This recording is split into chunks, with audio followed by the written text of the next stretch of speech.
27 साल हो गए लगभग कि दिल्ली भारतीय जनता पार्टी से दूर है और लगातार हर चुनाव में यह आरोप आप पर लगता है कि जो सिस्टम है कहीं ना कहीं सिस्टम पर अब सवाल उठने लग गए हैं, चाहे वो जांच एजेंसियां हो, तमाम चीजें। और अभी भी अरविंद केजरीवाल आप पे यह आरोप लगा रहे हैं कि आपके जो प्रत्याशी हैं या नेता हैं वो चेन बांटे, तमाम तरीके की चीजें बांटे, लेकिन एफआईआर होता है उनके पार्टी के नेताओं पे। क्या कहना चाहेंगे?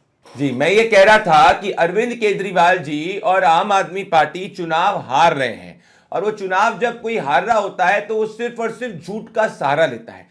देखिए, दिल्ली की जनता अरविंद केजरीवाल को सीरियसली इसलिए नहीं लेती क्योंकि अरविंद केजरीवाल सिर्फ झूठ बोलते हैं। आप याद करिए 2012-13 के अंदर अरविंद केजरीवाल कहा करते थे कि भाई कांग्रेस पार्टी सबसे भ्रष्टाचारी पार्टी है, उसी के साथ उन्होंने अलायंस कर दिया। अरविंद केजरीवाल 2015 के अंदर जब सरकार के अंदर आए थे कहा करते थे कि भाई 10 साल के अंदर अगर यमुना साफ नहीं करी तो वोट मत देना, अभी तक यमुना साफ नहीं करी। अरविंद केजरीवाल का मतलब झूठ है, तो इसीलिए जो अरविंद केजरीवाल कहे समझे कि सच उसका उल्टा ही होने वाला है। तो ये तो बात हो गई अरविंद केजरीवाल के आरोपों की। अब मैं आना चाहता हूं, जो आपने मुझसे पूछा कि भाई 27 साल में भारतीय जनता पार्टी दिल्ली में सरकार में नहीं आई है।